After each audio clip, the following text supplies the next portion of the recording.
जय हिंद दोस्तों, आपके अपने YouTube channel Krishna classes bye आज के सर पर आप सभी का स्वागत है। दोस्तों, आज हम आप लोगों के लिए एक नए टॉपिक एवरेज लेकर के आए हैं, औसत लेकर के आए हैं। बहुत ही आसान तरीके से हम समझाने की कोशिश करेंगे। दोस्तों, अगर आपका वीडियो यह अच्छा लगेगा तो जरूर लाइक कीजिएगा, सब्सक्राइब कीजिएगा, अपने दोस्तों को शेयर जरूर कीजिएगा। हम अपने टॉपिक को शुरू करते हैं। एवरेज है ना, एवरेज एवरेज क्या होता है, औसत क्या होता है, ये बात हमको समझना है। ठीक है भाई, औसत बात से समझ में आ रहा। औसत मतलब समान, औसत मतलब समान अर्थात बराबर। मान लीजिए 5 व्यक्ति हैं, किसी के पास 15 रुपया है, किसी के पास 10 रुपया है, किसी के पास 12 रुपया है, किसी के पास 18 रुपया। तो कहेंगे भाई सबके पास औसत जो है इसका निकल के आया है 13। इसका मतलब कम वाले व्यक्ति जो है, जिसको मिला है 10 रुपया, उसका भी वैल्यू हम कितना मान रहे हैं 13। जिसका 15 वैल्यू था, जिसका 15 रुपया जिसके पास है, उसको भी हम कितना मान रहे हैं 13। इसका मतलब यह साबित हुआ जो व्यक्ति जिसके पास पैसा कम है उसको क्या है, प्रॉफिट हो रहा है। जिसका पास अधिक पैसा है उसको लॉस हो रहा है। कहने का मतलब यही है।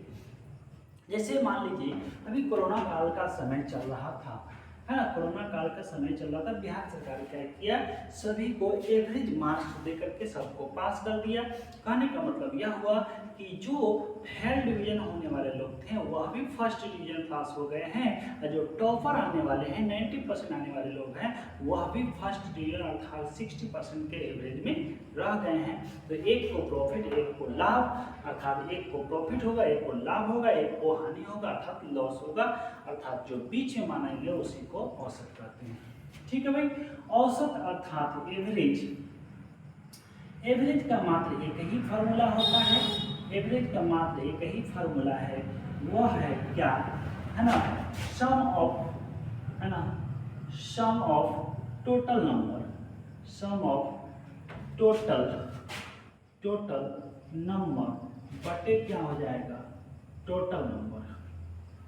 सही है। अर्थात कह सकते हैं निम्न सभी संख्याओं का योगफल बटे सभी संख्या। समझ में आ रहा होगा।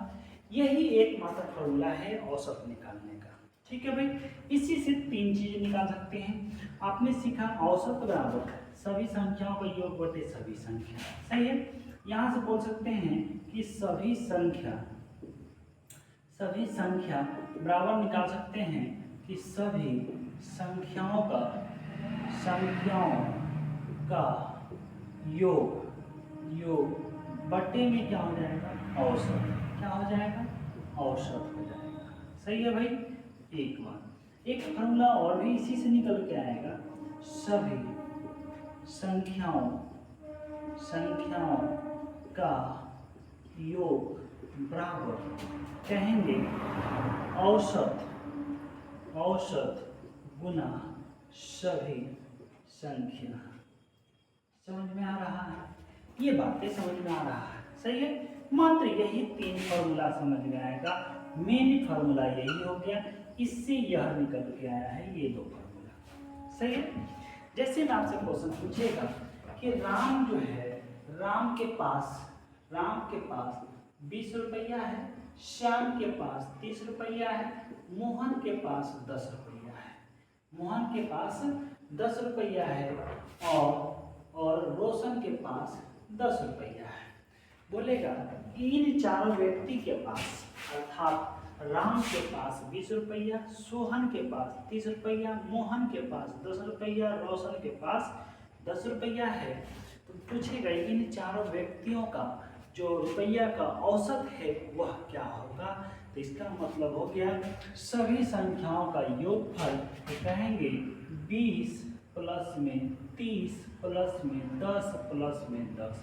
अब बटे कितनी संख्या है, 1 2 3 4, सभी संख्या कितना हो गया, 4। इसको काउंटिंग करेंगे कितना हो गया, 50 60 70 हो गया। कितना हो गया, 70 बटे 4 विभाजित कीजिएगा, है ना। तो क्या हो जाएगा 17.5, अर्थात यहाँ से कह सकते हैं कि राम को भी 17.5, श्याम को भी 17.5, मोहन को भी 17.5 और रोशन को भी 17.5 मिल रहा है। औसत का मतलब यही हुआ, जो 20 रुपया वाला है उसको कहेगा तुमको औसत 17.5 है, इसका मतलब 2.5 रुपये का इसको लॉस हो रहा है। तो किसको प्रॉफिट होगा? नीचे वाले को जो कम आया है, अर्थात एक को प्रॉफिट होगा दूसरे को लॉस होगा, अर्थात जो बराबर होगा उसी को हम लोग औसत करते हैं। सही है कि नहीं? चलो भाई, इसका आंसर क्या हो जाएगा? ये हो जाएगा। मान लीजिए अगला एक क्वेश्चन हम दे रहे हैं, कहेगा एक के पास 22 है, एक के पास 18 है, एक के पास 19 है, एक के पास 21 है और एक के पास 20 है। बोलेगा इन सभी संख्याओं का औसत क्या होगा? इन सभी संख्याओं का औसत क्या होगा? इन सभी संख्याओं का औसत क्या होगा? तो कहेंगे क्या कि औसत बराबर सर फॉर्मूला होता है सभी संख्याओं का योग बटे सभी संख्या, सम ऑफ टोटल नंबर बटे टोटल नंबर। सबको काउंटिंग करेंगे तो होगा, काउंटिंग ऐड करेंगे तो 22 प्लस 18 प्लस में 19 प्लस में 21 प्लस में 20 क्या संख्या है? 1 2 3 4 5। तो कहेंगे 5 से भाग देते हैं, यही तो मेरा एवरेज निकल के आएगा, यही तो मेरा एवरेज निकल के आएगा। तो जोड़ते हैं 22 और 18 40, 40 और 19 59, 60 80 हो गया, 80 100 हो गया। कहेंगे 100 सबको जोड़े तो 100 हो गया, 5 संख्या है 5 से भाग देंगे, यही मेरा एवरेज निकल के आएगा। तो 20 पंचे 100, तो कहेंगे इसका औसत जो हो गया यह 20 निकल के आया, अर्थात एवरेज जो है 20 निकल के आया। ठीक है, ये बातें समझ में आ रही होगी, है ना? ये बातें समझ में आ रही होगी। चलो भाई आगे हम लोग क्वेश्चन की बात करते हैं कुछ और भी।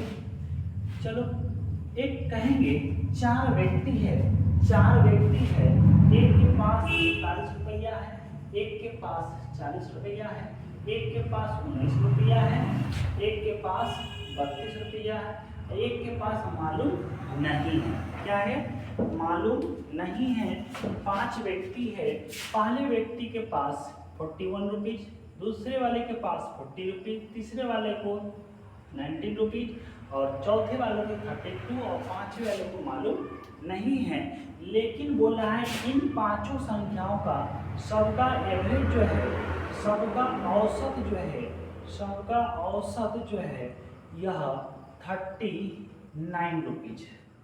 39 रुपीज है। औसत कितना है? 39 रुपीज है। तो बोलेगा पांचवा जो व्यक्ति होगा यह इसके पास कितना रुपया है? पांचवा व्यक्ति के पास कितना रुपया है? सही है कि नहीं? पांचवें व्यक्ति के पास कितना रुपया है? तो हम कहेंगे पहले सभी संख्याओं का योग निकाल लेंगे, सभी संख्याओं का योग निकाल लेंगे। इस क्वेश्चन को यहाँ सोल्यूशन करें। सभी संख्याओं का योग बराबर औसत कितना दे दिया है भाई? 39। औसत देते हैं 39। सभी संख्या कितना है? 1 2 3 4 और 5 कर लें। सही है कि नहीं? सही है।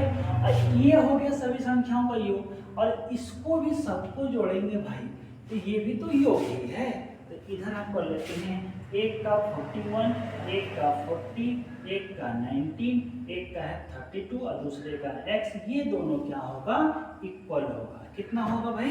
इक्वल होगा, है ना? इसको जब ऐड करेंगे तो 195 आएगा, और इसको ऐड करते हैं ये हो जाएगा 81, 19 100, 132, 132 प्लस में x बराबर कितना हो जाएगा? 195। तो x बराबर निकल के आएगा 195 माइनस 132 इक्वल टू आएगा 3 और 6 अर्थात 63 आएगा।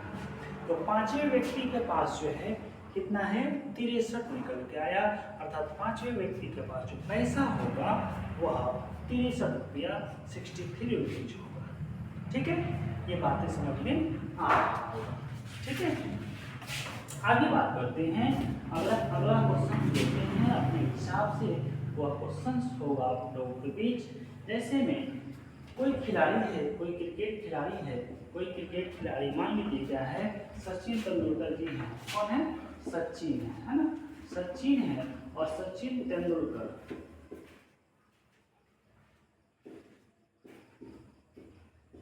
सचिन तेंदुलकर क्या है? सचिन तेंदुलकर के 5 पारियां हैं। 5 पारी में उन्होंने रन बनाया उतना कभी उन्होंने 89 रन पहली पारी में, ठीक है। दूसरी पारी में वह 91 रन बनाते हैं, तीसरी पारी में 103, ठीक है। और चौथी पारी में उन्होंने 105 बनाते हैं और पांचवी पारी में 160 बना देते हैं, है ना, 160 बनाते हैं। पूछेगा पहला कि इन सभी 5 पारियों का सचिन तेंदुलकर के इन सभी 5 पारियों का औसत क्या होगा? सचिन तेंदुलकर के इन सभी 5 पारियों का औसत क्या होगा? तो फॉर्मूला जैसा अभी भी आपके सामने लिखा हुआ है, एवरेज बराबर सम ऑफ टोटल नंबर बटे टोटल नंबर, अर्थात सभी संख्याओं का योग बटे सभी संख्या। यहाँ पे आपका एवरेज बराबर करेंगे 89 प्लस में 91 प्लस में 103 प्लस में 105 प्लस में 160 अपॉन में क्या हो जाएगा, कितनी काउंटिंग करेंगे, 1 2 3 4 5 है, तो 5 से डिवाइड करेंगे, ठीक है। ये आपका आंसर आ जाएगा। चलो इतना सॉल्यूशन करने के बाद तब आपका आंसर आएगा, तो थोड़ा सा अपने लॉजिक को, है ना, लगाते हैं, तब इसका आंसर क्या होगा, है ना। दोनों प्रोसेस को हम लोग सीखते हैं। इसको ऐड कराओगे भाई, तो 6 5 11 3 14 1 15 15 9 24 4 2 2 1 3 3 3 3 9 12 और 12 और 8 20 हो गया 0 2 3 4 5, अर्थात 504 बटे 5, 504 बटे 5 इसको डिवाइड करोगे तो 100, है ना, 100.8 आएगा। कितना आएगा? 100.8 जो आपका एवरेज होगा, है ना। 100.8 जो होगा यह आपका एवरेज होगा, यही आपका आंसर आएगा, ठीक है। यही आपका आंसर आएगा। तो इसके बाद इसी चीज को हम अपने सोच को विकसित करते हुए इसका एवरेज कैसे निकालते हैं, शॉर्ट प्रोसेस से वह आपको सिखाते हैं, ठीक है। चलो भाई, ये सचिन तेंदुलकर का एवरेज निकल के आया है 100.8 आया है, तो यही आपका आना भी चाहिए। अगर हम अपने सोच को थोड़ा सा विकसित करते हैं तो हम मान लेते हैं कि उनका सचिन तेंदुलकर जो औसत होगा वह 100 मान लेते हैं, सही है। तो ये कहेंगे पहली पारी में 89 नंबर लाया, 89 रन बनाया है, हमने माना है 100, कितना कम है, कहेंगे -11 कम है, ठीक है। दूसरी पारी में कितना कम है, -9, तीसरे पारी में कितना ज्यादा है, +3, चौथी पारी में कितना ज्यादा है, +5, ये कितना ज्यादा है, +16, क्या सही है। अब क्या हो गया, हमारे लिए थोड़ा सा समय को बचाएगा, समय को क्या बचाएगा, इतना जो ऐड करने का टेंशन है ये चीज नहीं होगा, कहीं मिस्टेक नहीं होगा, जब छोटा हो जाएगा तो हमारे लिए आसान होता है। अब कहेंगे कि ये 2 माइनस में है तो -11 -9 अर्थात -20 हो गया। चलो हमारे लिए आसान करते जा रहे हैं, -20 हो गया। ये प्लस में है, इसको जब ऐड करेंगे 16 5 21 और 3 24 हो गया, प्लस में 24 हो गया, अर्थात अभी भी क्या है, प्लस में 4 आ रहा है, प्लस में 4 आ रहा है। अब आपको क्या है, प्लस होगा तो इसमें एवरेज में ऐड करेंगे, माइनस होगा तो क्या करेंगे, माइनस करना है। लेकिन 4 रन अधिक आ रहा है, लेकिन कितने पारी में, 1 2 3 4 5 में, 5 का भाग दे देंगे, कहेंगे क्या, +0.8 सब में ऐड कर दो, तो यहाँ पे 0.8 जब ऐड करेंगे तो 100.8 होगा, यही आपका आंसर आ जाएगा, ठीक है। यही आपका क्या होगा, आंसर आएगा। और इसी चीज को आपने इस प्रोसेस से बनाया तो समय का क्या हो रहा था, आपका ज़्यादा लग रहा था। जब इसी चीज को सोच को थोड़ा सा बढ़ाए तो आपका आंसर कितना हो गया, बहुत ही शॉर्ट हो गया, बहुत ही कम समय में लगा। तो यही ट्रिक का आपको आवश्यकता है, आप इस प्रोसेस को अपनाइए और समय को बचाते हुए अपना सिलेक्शन को तय करना है, ठीक है। तो आपको यह समझ में आ गया होगा। चलो एक और एग्जांपल लेते हैं, ठीक है भाई, एक और एग्जांपल देते हैं। चलो यही क्वेश्चन जो मान लीजिए एक क्वेश्चन है आपके पास, है ना, 41, 39, 42, 38 और 50 रुपीज है ना, 50 रुपीज है। तो हम क्या करते हैं, इन पांचों का औसत क्या होगा, हम अपनी सोच के आधार पे है ना, समय को बचाने के तकनीक को अपनाते हुए इसको बनाते हैं। हम कहेंगे सर ये 41, 39, 42, 38, 50 है, ज़्यादा 40 के करीब में, तो हम सबको क्या है 40 मान लेते हैं। चलो भाई सबको 40 मान लें, क्योंकि आप ही को जोड़ना है, आप ही को घटाना है, एग्जाम भी आप ही को देना है, सिलेक्शन भी आप ही को लेना है। जितना अच्छा से सोचेंगे, जितना सोच को बढ़ाएंगे, सारा खेल आपके ऊपर है। कोई टीचर, कोई माता पिता, कोई भी आपको कुछ नहीं कर सकता है। वो आपको सिर्फ एक रास्ता दिखाते हैं, एक सही रास्ता दिखाते हैं। करना आपको है, मंजिल आपको प्राप्त करना है ना। तो मेहनत भी आपको करना, उस तरीके से मेहनत करना है, एक नए टेक्निक के आधार पे एक सही डायरेक्शन को चुनना है, जो कि आपको मंजिल तक पहुंचा सकता है। तो चलिए हम मानते हैं कि सबको क्या है, हम 40 मान लेते हैं। सबको क्या है 40 मान ली। जब सबको आप 40 मान ली तो कहेंगे कितना अधिक है, कहेंगे सर 1 अधिक है। ये कहेंगे कितना कम है, तो -1 कम है। ये कितना ज़्यादा है, तो प्लस में 2 ज़्यादा है। ये कहेंगे कितना कम है, तो माइनस में 2 कम है। ये कितना ज़्यादा है, तो प्लस में 10 ज़्यादा है। अब शायद 41, 39, 42, 42, 38, 50 को जोड़ने में टाइम लग रहा था, है ना, जोड़ने में टाइम लग रहा था। लेकिन 1 रुपया 2 रुपये करके जोड़ना तो आसान है। एक प्लस एक माइनस खत्म हो गया, एक प्लस 2 प्लस माइनस 2 खत्म हो गया। अब आपके पास एक्स्ट्रा में कितना बच गया है, 10 रुपया। 10 रुपया बचा है, लेकिन क्या कैंडिडेट को देना है, 1, 2, 3, 4, 5 को 5 से भाग दिया, कितना हो गया 2। तो प्लस में 2 अभी हुआ है, आपने माना था 40, इसमें +2 कर दो, कितना हो गया एवरेज 42 हो गया। कितना हो गया 42 हो गया। तो यह आपको कैसा लगा, है ना, आप बताएंगे। इसी चीज को हमने पहले एवरेज बराबर बताया कि सम ऑफ टोटल नंबर बटे टोटल नंबर, यही प्रोसेस बताया। फॉर्मूला तो एक ही है एवरेज का, सम ऑफ टोटल नंबर अपॉन में टोटल नंबर। यहाँ जब इस प्रोसेस को अपनाइएगा तो 41 प्लस में 39 प्लस में 42 प्लस में 38 प्लस में 50 और बटे में 5, क्योंकि 5 संख्या है। सबको जब आप ऐड करेंगे तो यह आएगा 210 बटे 5। 5 से जब कराएंगे तो 42 आने वाला है। कितना आने वाला है 42 आने वाला है। तो यह आपको इस प्रोसेस को जब अपनाइएगा तो समय का बचत होगा, कम समय लगेगा और क्वेश्चन को बनाते हुए निकल जाइएगा। समझ में आ गया होगा। तो यह वीडियो आपको कैसा लगा आप जरूर कमेंट करके बताएंगे। और जय भारत, वंदे मातरम।